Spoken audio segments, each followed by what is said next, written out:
శివాజీ గారు చాలా important character చేసిన దండోరా.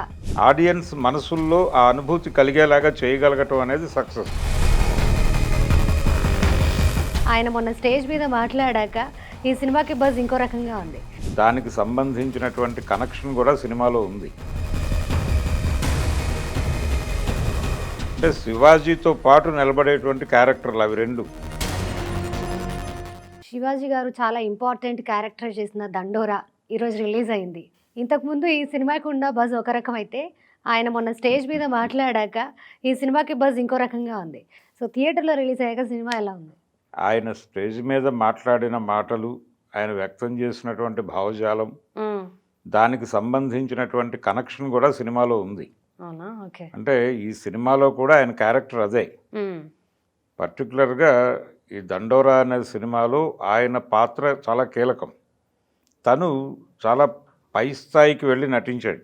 కొన్ని సన్నివేశాల్లో చాలామంది పాత నటుల రెఫరెన్సులు కనిపించినాయి.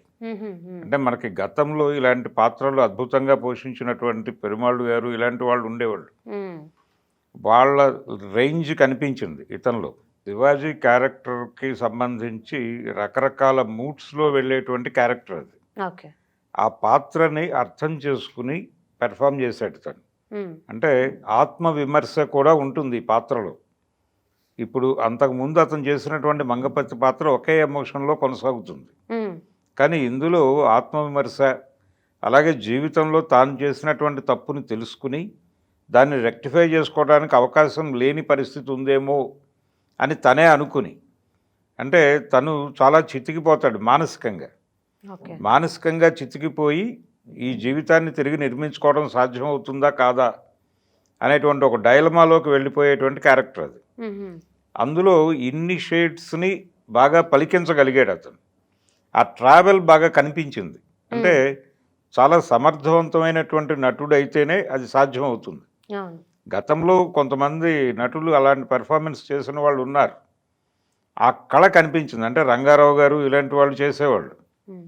అంటే ఒక పీక్ స్టేజ్లో మొదలైనటువంటి క్యారెక్టరు అది రకరకాలుగా మారి జీవితం ఎన్ని ఒడిదుడుకులకు గురవుతుందో అన్ని ఒడిదుడుకుల్ని పలికించినటువంటి క్యారెక్టర్లు ఉన్నాయి మనకి సినిమా చరిత్రలో.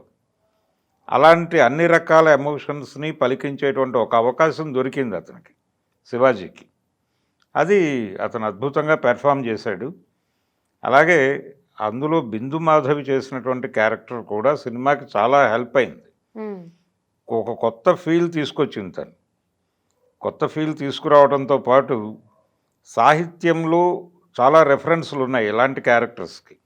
పర్టికులర్గా నవీన్ అని ఒక తెలంగాణ రచయిత రాసినటువంటి నవలల ఇంపాక్ట్ కనిపించింది ఆ క్యారెక్టర్ డిజైన్లో. అలా చాలా అంశాలని పట్టుకుని కొంచెం పరిశోధించి చేసినటువంటి సినిమా అది. ఇది కూడా కాస్ట్ నేపథ్యంలో జరిగేటువంటి సినిమానే. మనకి దళిత సినిమా లేదు తెలుగులో అనేటువంటి ఒక అపవాదు ఉంది. కానీ ఈ మధ్యకాలంలో అటువైపు కొంచెం ఫోకస్ పెడుతున్నారు. సమాజంలో ఇప్పటివరకు పట్టించుకొని ఏరియాల్లో కెమెరా పెట్టాలి అనేటువంటి ఒక ఆలోచన మొదలైంది. ఆలోచన ఈ సినిమాలో కూడా ఉంది.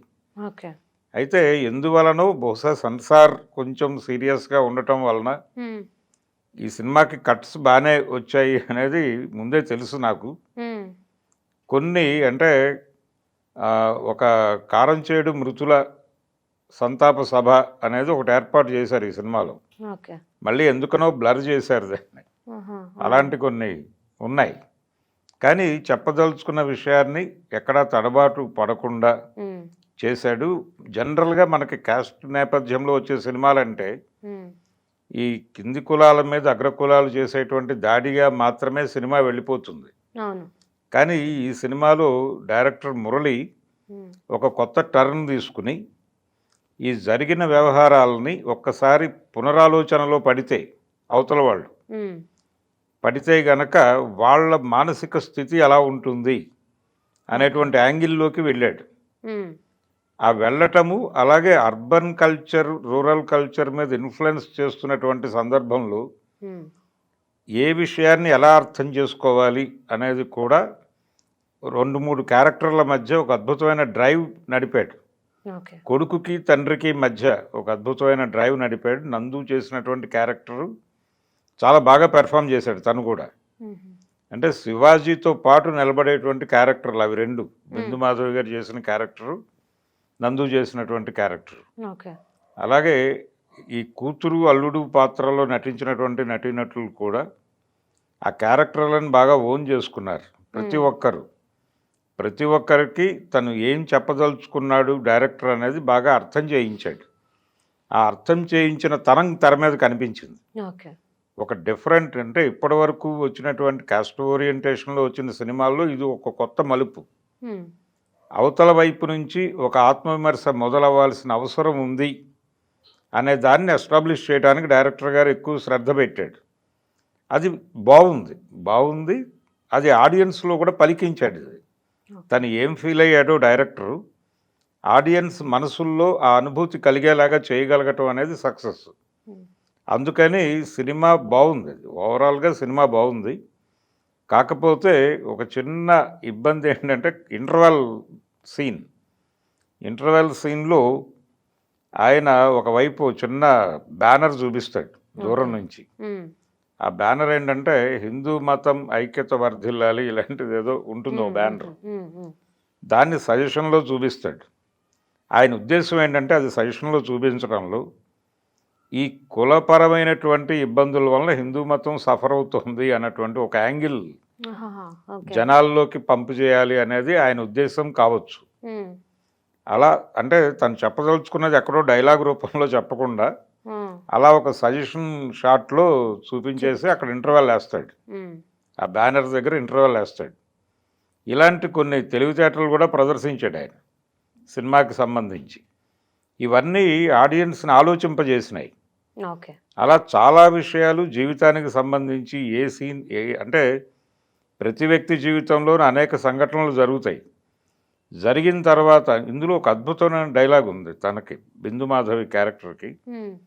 ఏదైనా సరే నువ్వు మొదటిసారి తప్పు ఎవరైనా చేస్తారు, ఆ తప్పు రిపీటెడ్గా చేస్తున్నాడా అనేది వెరిఫై చేసుకోవాలి. చేసిన తప్పునే తిరిగి చేసినప్పుడు అది అలవాటుగా మారుతుంది. ఆ అలవాటుగా మారటం అనేది ప్రమాదకరం అనేటువంటి డైలాగు. ఇలాంటివి కొన్ని చాలా సెన్సిబుల్గా తీసుకెళ్ళాడు సినిమాని. ప్రతి క్యారెక్టర్ని బాగా డీటెయిల్స్ వర్కౌట్ చేశాడు. అందుకని డెఫినెట్గా దండోరా అనేది థియేటర్లో కూర్చున్న ఆడియన్స్ని జనరల్గా సినిమా ఎంగేజ్ చేయగలిగిందా లేదా అనేది చూస్తాం, కానీ ఈ సినిమా ఆలోచింపజేసింది. అందుకని తెలుగు తెర మీద ఈ మధ్య కాలంలో వస్తున్నటువంటి సినిమాలకి కొంత భిన్నంగా ఉంది. రూరల్ నేపథ్యంలో పెద్దగా తను ఏదో చెయ్యాలి మ్యాజిక్ ఇలాంటివి ఏమి అనుకోకుండా రాగా వెళ్ళాడు. ఆ రాగా రూరల్ బ్యాక్డ్రాప్లో సినిమా చేయటం అనేది ఆడియన్స్ని బాగా కనెక్ట్ చేసుకుంది. ఇలాంటి సినిమాలు రావాల్సిన అవసరం ఉంది.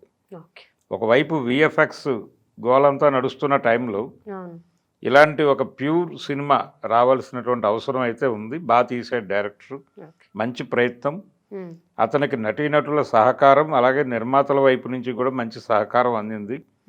ఓవరాల్గా ఒక మంచి సినిమా చూసామనేటువంటి అనుభూతి అయితే ఆడియన్స్ కలిగించగలిగింది. Okay sir, thank you.